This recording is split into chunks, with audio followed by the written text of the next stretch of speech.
Hello Tanzania, as it is morning now, I'm recording this narration of the book known as Houseboy, and I would like to say good morning to you, ladies and gentlemen. The man who is speaking right now, here it is Teacher Black, the man of literature, all the way from Black School of Linguistics and Literature. Get closer with your device as far as that I'm going to narrate the novel known as Houseboy. As it is our usual normality, we do catch you live on what we call literary analysis. And here today, we're going to look out on the novel known as Houseboy, and it was ever written by the author known as Ferdinand Oyono.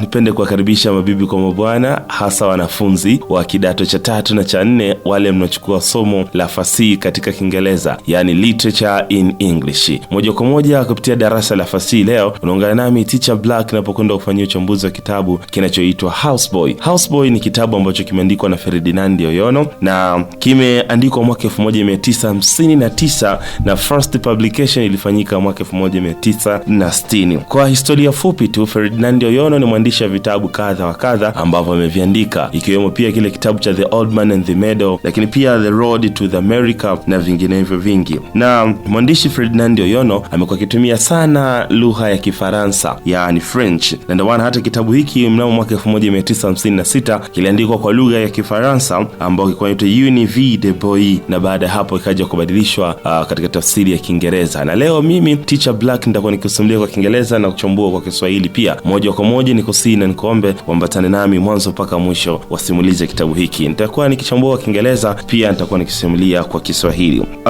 First of all, I would like to take you to a little summary of the book. And in this summary, I'd like to tell you that in 1960, the novel was written by this Cameroonian writer. There, the book was during colonialism. So, first of all, Houseboy, it was written in 1999 in the English form after being translated from French, that of 1956. Then, the setting of the book, it's all about Cameroon, and it was during colonialism. And here, Houseboy, it's a book that tells us about the evils of colonialists, what they were doing for the Africans and what Africans experienced in their life. And here today, we are going to see the main character known as Toundi Ondua. Toundi Ondua is later baptized to become Joseph.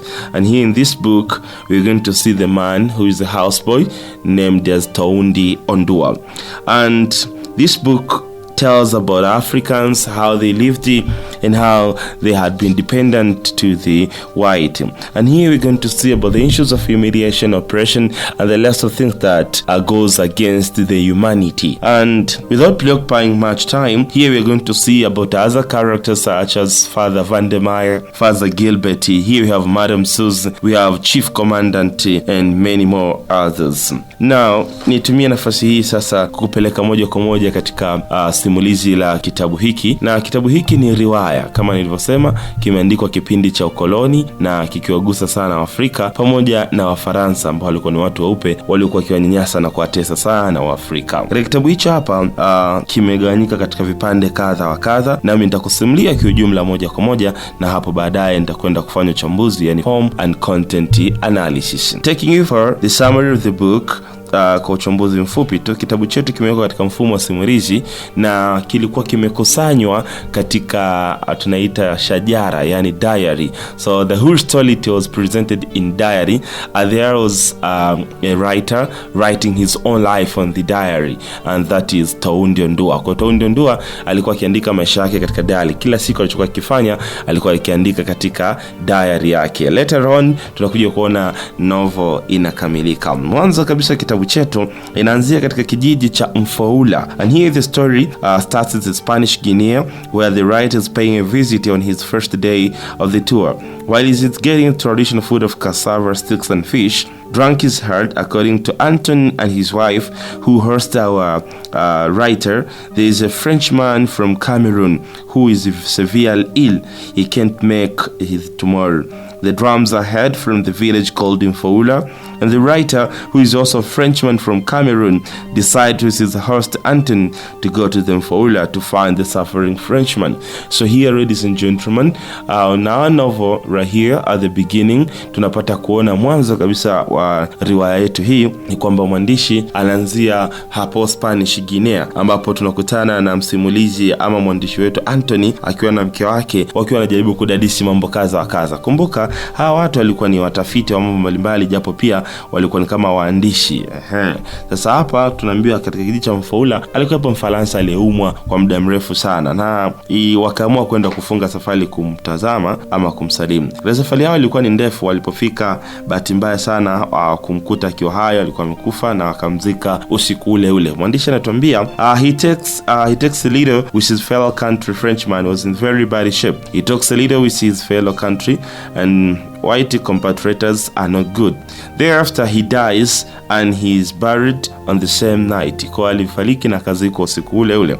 He left the khaki bag with a comb, toothbrush and 2 excess books that used as a diary. Kwa tunakuja kuambiwa Mfaransa huyu alivyofariki alikuwa na kibegi ambacho ndani yake kulikuwa na kitana, mswaki pamoja na madaftari mawili ambayo alitumia kama diary book.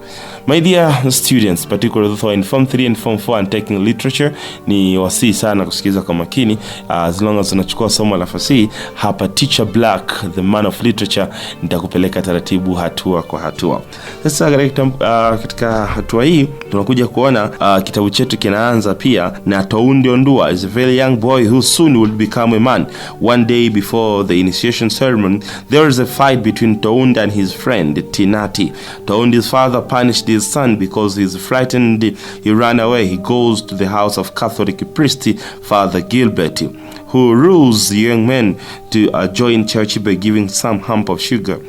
Toundi's father, who used to set pumpkin traps, tries to convince his son to get back to him, but Toundi denies. Then Toundi becomes the Father Gilbert's houseboy. Toundi and Father Gilbert moved to Dangan, St. Peter's Catholic Church. While there, Toundi learns how to read and write. He now becomes capable keeping diary. My dear students, mwanzo kabisa kitabu chetu tunakuja kuona simulizi linaanzia kwa Toundi Ondua ambaye ni kijana mdogo kabisa akiwa katika ugomvi ambapo anapigana na rafiki yake anaitwa Tinati. Kwa nini sasa ugomvi huu unakuwa chachu ya kitabu chetu?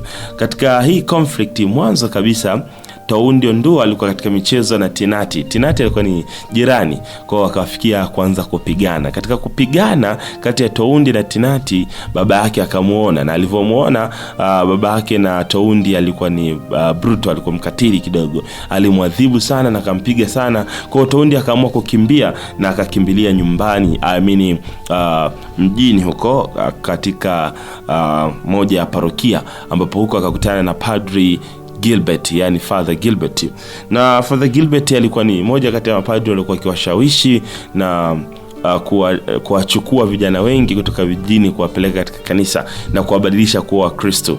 Moja ya dhamira kubwa tutakuja kuiona humu ni Catholicism, na Father Gilbert alifanya kazi hiyo kubwa, na moja kati ya kijana ambaye alikuwa trapped na Father Gilbert alikuwa ni huyu Toundi Ondua. Later on tunakuja kuona Father Gilbert anamchukua na anakwenda kuishi naye huko Dangani katika kanisa la Mtakatifu Peter, yani St. Peter's Catholic Church, kanisa la Kikatoliki hili. Na tunakuja kuona Toundi Ondua alipoenda kule akaanza kujifunza kusoma na kuandika, na baadaye anakuja kuweza kuwa mwandishi mzuri kabisa hata wa diary, yani maisha yake. Lakini siishie hapo tu. Toundi Ondua alianza pia kuweza kusave misa. Alikuwa na uwezo wa kuhudumia misa. Father Gilbert yeye ndiye alikuwa paroko eneo hilo, lakini alikuwa na msaidizi wake alikuwa akiitwa Father Van der Meyer. So here we've got two priests here, that we have Father Van der Meyer and we have Father Gilbert. All of these people are dealing with Catholicism, or Catholic, the church that Christians belongs to. Then let me take you far away a little bit on what we call the other part of narration. And the book is Houseboy, as I told you. The writer is Ferdinand Oyono. The setting of the book is all about Cameroon during colonialism. Nikwambie tu kitabu hiki kimeandikwa kipindi cha ukoloni katika nchi ya Cameroon. Na hapa tunaangalia wakoloni walikuwa ni French assimilation, wale wa Faransa kipindi hicho. Na kinawahusu wanafunzi wa Form 3 na Form 4. Kwa ukumbusha zaidi, msimulizi wako anaitwa Teacher Black kutoka Black School of Linguistics and Literature, Dodoma, Tanzania. Tunapata vizuri kabisa kupitia mawasiliano unayoona hapo chini ya screen yako. Tuambatane sasa napoendelea kusimulia simulizi hili. Na sasa katika kitabu chetu tunafikia hapa Kwa nini anaitwa houseboy? The name houseboy becomes soon after Toundi Oyono goes to Father Gilbert's home, and there the man starts to be working out there. And what really reflect here as the retailer work, Toundi Oyono becomes the one who is a servant to the house of Father Gilbert. Kwa sasa tunakuja kuona Toundi Oyono anaingia kuwa kijakazi ama mtwana wa Father Gilbert. Kwa jina la kitabu kuitwa houseboy ni kwamba Toundi Oyono alivyoondoka kwao baada ya kupigwa na babake akakubali kwenda kuwa mfanyakazi wa ndani, ndio maana kitabu kikaitwa houseboy. Sasa ni kupeleke mbele zaidi. Toundi becomes the houseboy of the chief European Dangani, na kabla sitakupeleka huko ni kurudishe mwanzo tuliposema St. Peter's Catholic Church. Hapo Dangani ilikuwa ni eneo ambapo Toundi Oyono alihamia akiwa na Father Gilbert. Kwa ufupi sana nikikimbiza simulizi hili ili tuende katika uchambuzi, walipokuwa wakiishi pale maisha yao yalikuwa ni mazuri sana. Father Gilbert alikuwa na moyo wa utiifu na upendo na alikuwa akimsaidia sana Toundi Oyono, lakini Father Van der Meyer alikuwa ni moja kati ya mapadri ambao kidogo alikuwa ni wakatili na alikuwa ni msaidizi wake. Na tunaambiwa in this book, Father Van der Meyer used to undress Africans when they commit adultery. Kwa Father Van der Meyer alikuwa na tabia moja tu, Waafrika wakifanya dhambi ya uzinzi, yeye alikuwa akiwasimamisha mbele ya hadhara ya watu na kuwavua nguo. So that is dehumanization. Alikuwa akifanya udhalilishaji. Katika udhalilishaji huu tunakuja kuona ni moja kati ya dhamira ambayo inaonekana katika kitabu chetu hiki cha The Houseboy. Na perpendicular maisha yao yaliendelea hapo St. Peter's Catholic Church wakiishi Father Gilbert pamoja na Father Van der Meyer, na Toundi Oyono alikuwa ni kama houseboy wao. Let us see on what we call the other effect on the side of being houseboy and that house of the priests. And here Toundi Oyono goes on his life perpendicular by being a houseboy at the house or home of Father Gilbert, and the man works well, and soon he became baptized and be called Joseph. And this novel we get to see Toundi Oyono becomes a well Christian lamb. Then each and everything he does goes perpendicular to Christianity. As I can tell is that from the name Toundi Oyono becomes Joseph. So that is baptization, and it's another part of our themes that we're going to discuss later on there at the ending of the book when I'll be doing analysis.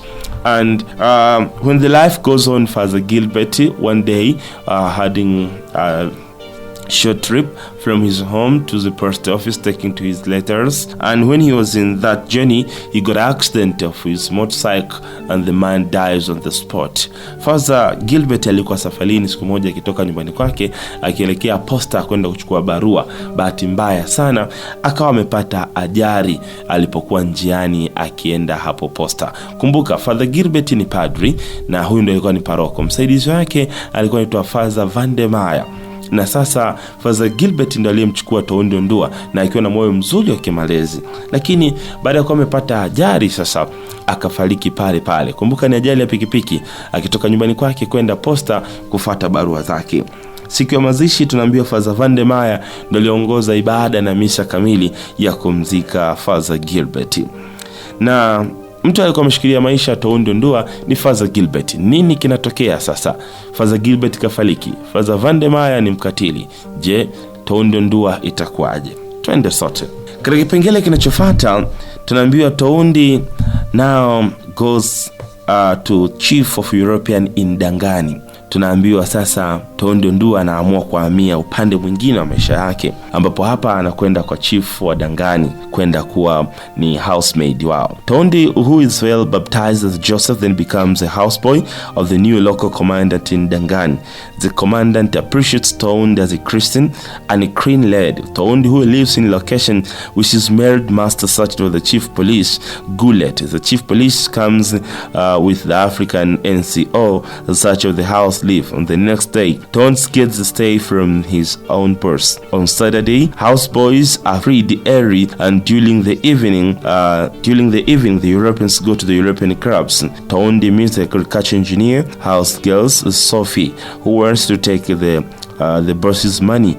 During the evening, Toundi is in the European club, which is owned by M. Tonopoulos, the Greek man. And the day when Toundi arrives, he finds Commandant bathing. He realizes that he was uncircumcised. The European Commandant visits the local chiefs. His fellows, European and junior apostle, the headmaster of Dangan schools. My dear students, here we get a little summary narration of this novel known as Houseboy or Kijakazi au Mtwana in Kiswahili. Niseme tu kwamba baada ya Father Gilbert kuwa amefariki, Toundi ndo akachukuliwa moja kwa moja akapelekwa kwenda kuishi kwa chief commandant wa Europe. Na hapa alikuwa akifanya kazi tena kama houseboy. Kwa katoka conventini kwa mafaza, sasa kaenda kwa chief, kiongozi mkubwa wa hawa wa Europe, ambao alikuwa ni moja kati ya watawala katika nchi hiyo ya Cameroon. Maisha yakawa ni mapya tena. Katoka kwenye sehemu ya utukufu kanisani na anaenda kufanya kazi za ndani kwa mtu binafsi ambaye alikuwa ni kiongozi wa jeshi hili la hawa koloni. Na tunaambiwa katika kitabu hiki kila Jumamosi katika maisha ya kijiji chao walikuwa wakifanya kazi zao mapema sana na kuzimaliza, na kisha wanakuwa wakienda huko kwenda kuenjoy sehemu kaza wa kaza. Hasa walikuwa kienda katika club, na moja kati ya mtu alikuwa anamiliki clubs pale alikuwa anaitwa Tonopoulos. Alikuwa ni Mgiriki huyu, alikuwa anamiliki clubs. Kwa hiyo Europe walikuwa kimaliza kazi zao jioni saa 12 mapema, basi walikuwa kienda moja kwa moja kwenda kuenjoy clubbing. So that we get a new lifestyle here, that of Western culture, and Western culture is well reflected by the people. Once they end up their works on the Saturdays, they meet in the club, they club out, clubbing, dancing, drinking and eating. Moja tu kati ya maisha kula bata Waswahili sikizi anasema. Endelea kuwa na mimi taratibu, hatua kwa hatua upate kupata simulizi hili hapa kinaga ubaga. Basi katika kitabu hiki tunawasilishwa pia moja kati ya mhusika anaitwa Sophie. Sophie alikuwa ni mfanyakazi wa ndani kwa bwana mmoja huyu ambaye alikuwa ni agriculture engineer. Alikuwa ni moja kati ya wahusika tunakuja kuona kwenye kitabu chetu, ambaye huyu alikuwa ni mhandisi wa kilimo, yani agriculture engineer. Na katika hii sehemu tunakuja kuambiwa ni huyu Sophie alikuwa na mawazo tofauti kidogo. Alikuwa anataka kumuibia bosi wake fedha kisha atoroke. Na kweli alifanikiwa katika hilo. Mwisho wa kitabu tunakuja kuambiwa aliiba fedha na akaamua kutoroka. Kwa hiyo engineer aliweza kuibiwa fedha bana, na baada ya kuwa ameibiwa hizo fedha hakawa na namna tena. Binti tayari alikuwa amekwisha kimbia na kutorokea kwingine. Mbele kabisa katika simulizi tutakuja kuona na tutapata kuelewa kinagobaga hii imekuaje na ilitokea kwa sababu ipi. Nikukumbushe tu, agriculture engineer alikuwa anaitwa M. Magnus ni moja kati ya mhusika ambaye tunampata katika kitabu hiki. Nikiendelea kusimulia katika kitabu hiki, tunakupeleka sasa katika maisha mengine mapya ya mhusika anaitwa Madame Suze. Madame Suze kwa ni moja kati ya mhusika aliyemo katika kitabu chetu, na moja kwa moja Madame Suze alikuwa ni mke wa chief commandant. Madame Suze, commandant, his wife, arrives. Then when we get this narration of this book, chief commandant alikuwa akiishi peke yake, lakini akiwa na mke wake alikuwa mbali.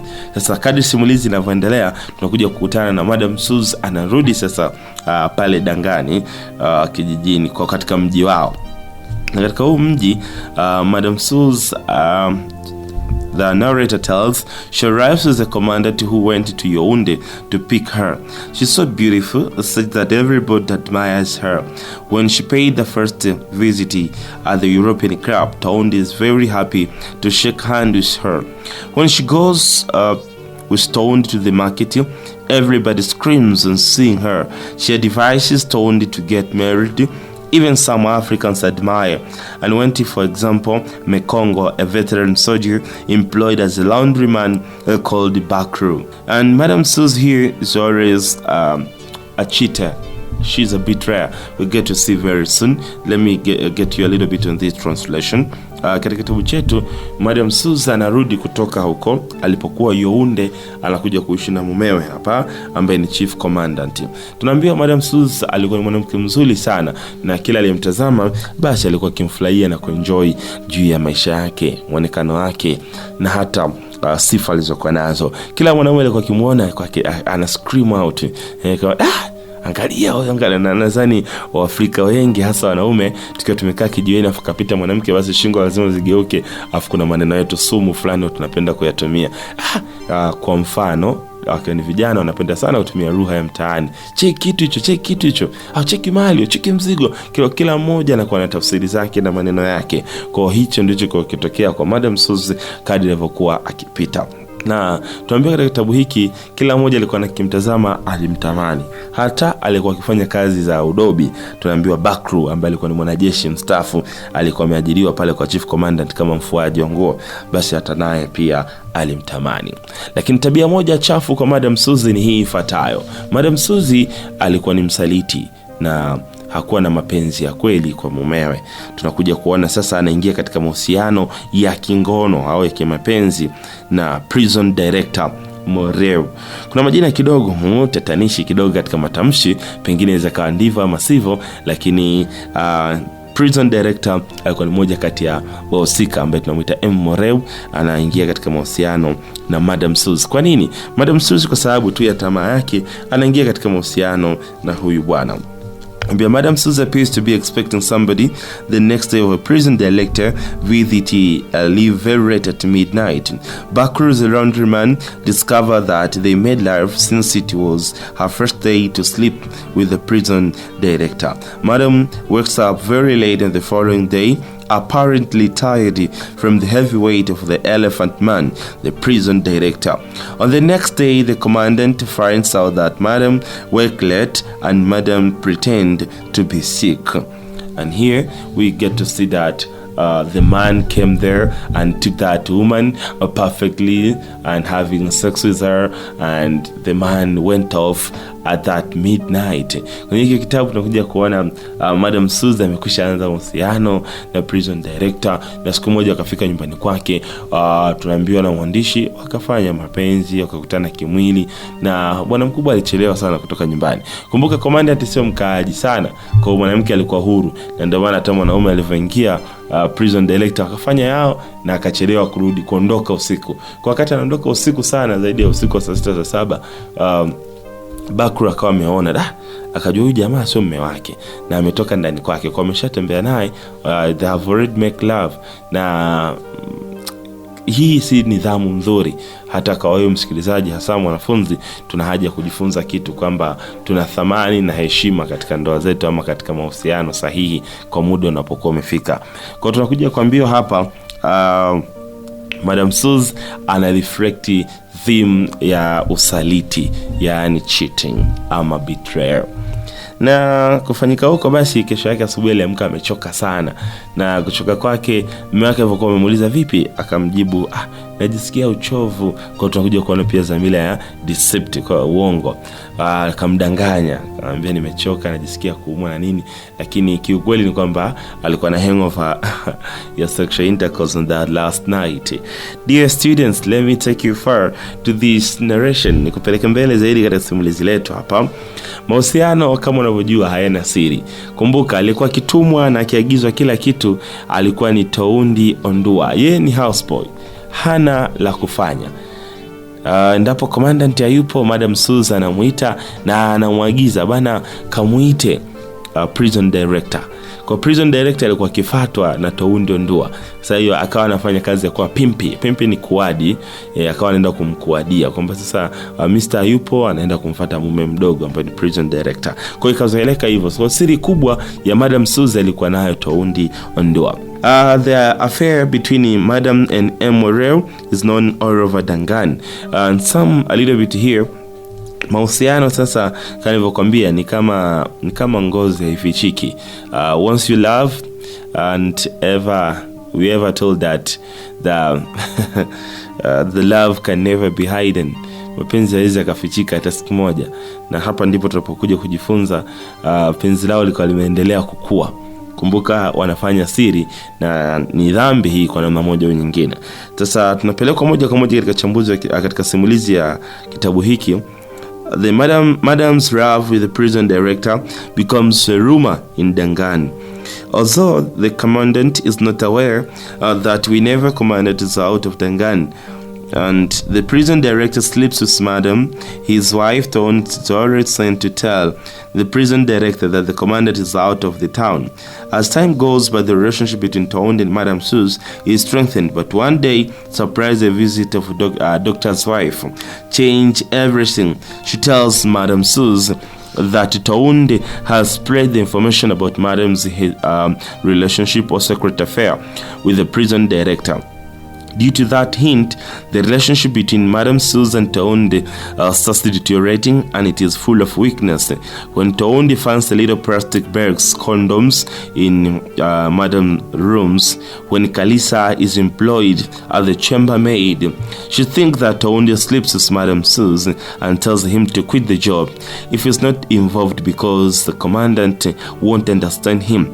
When the commandant comes to discover the affair between his wife and the prison director, he becomes more furious as Toundi than his wife.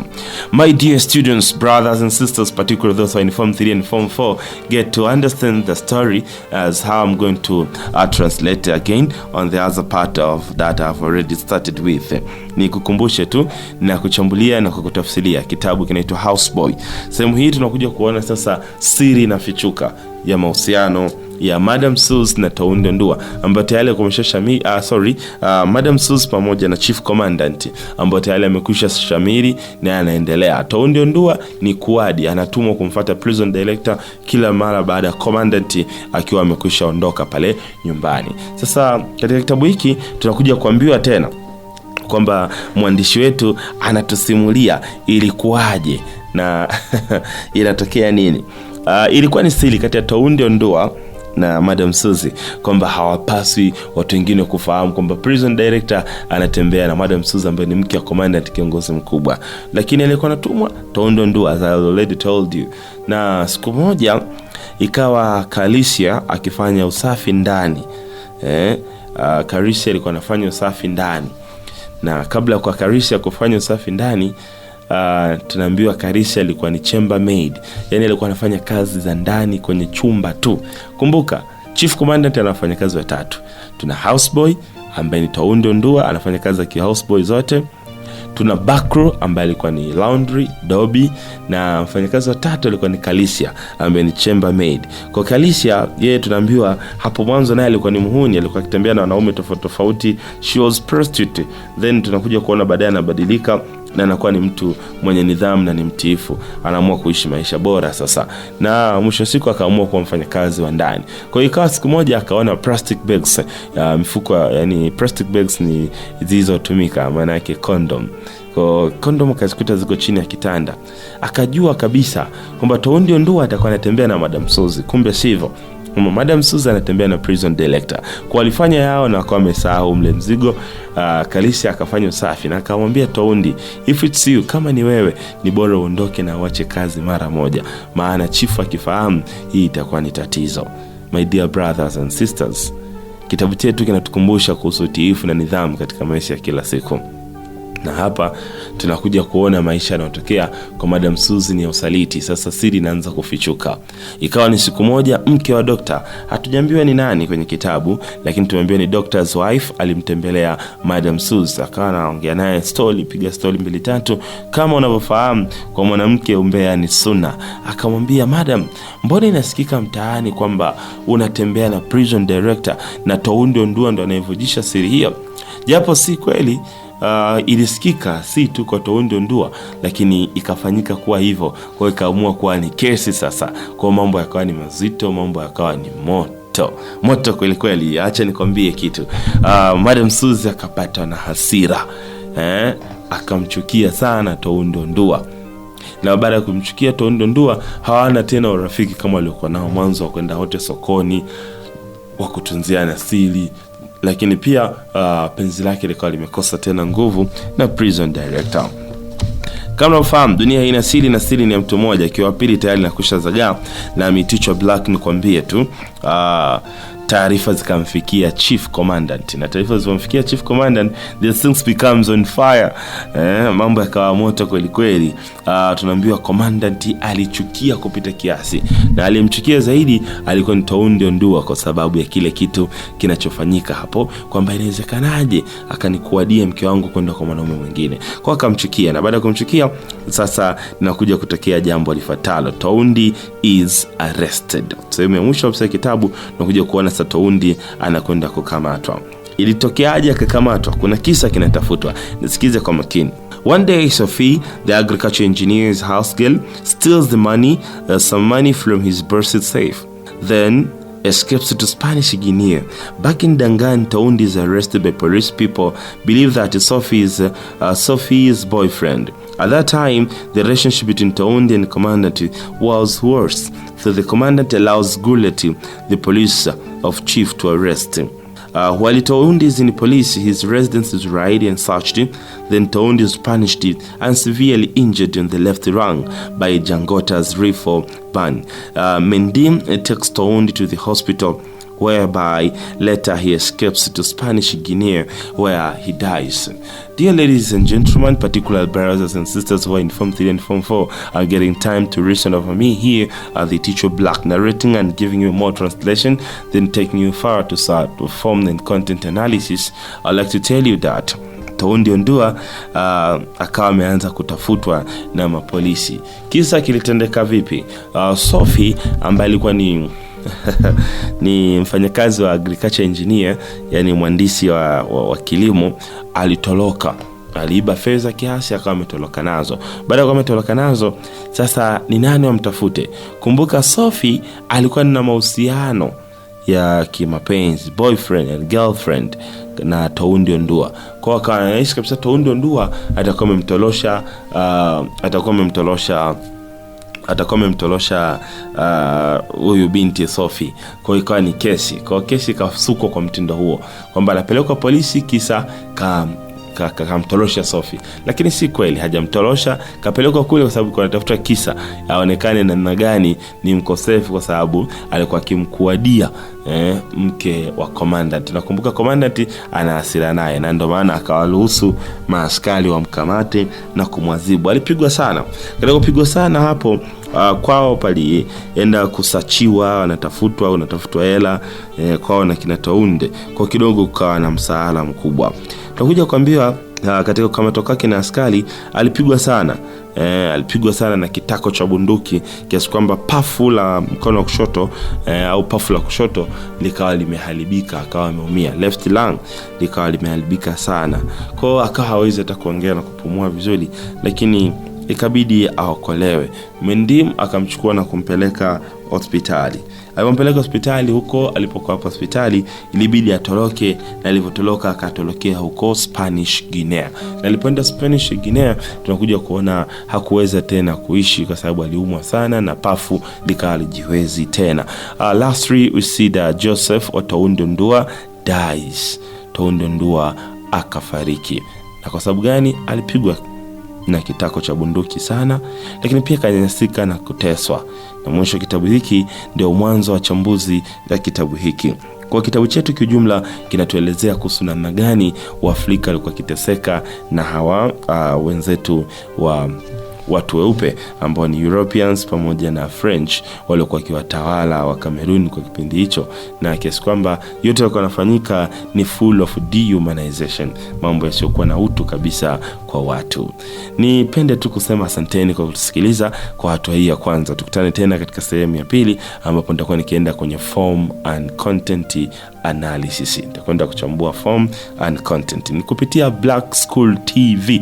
Usisahau kusubscribe, kucomment, pia kushare, na usisahau pia kulike. Na ukiwa na swali, shuka sehemu ya comment, andika swali lako, andika namba zako za simu, nami Teacher Black nitakupigia na kukusaidia pale ambapo wewe unapoona pana ugumu. Na unakaribishwa pia kutualika katika shule yako popote pale ulipo Tanzania. Tunaweza tukakufikia tukiwa na nguvu kubwa kabisa kupitia Black School of Linguistics and Literature tulioko Dodoma mjini Ohindini. Check na sisi kupitia nambari za simu ambazo unaziona hapo chini. I love you all. See you again on the second part of our book.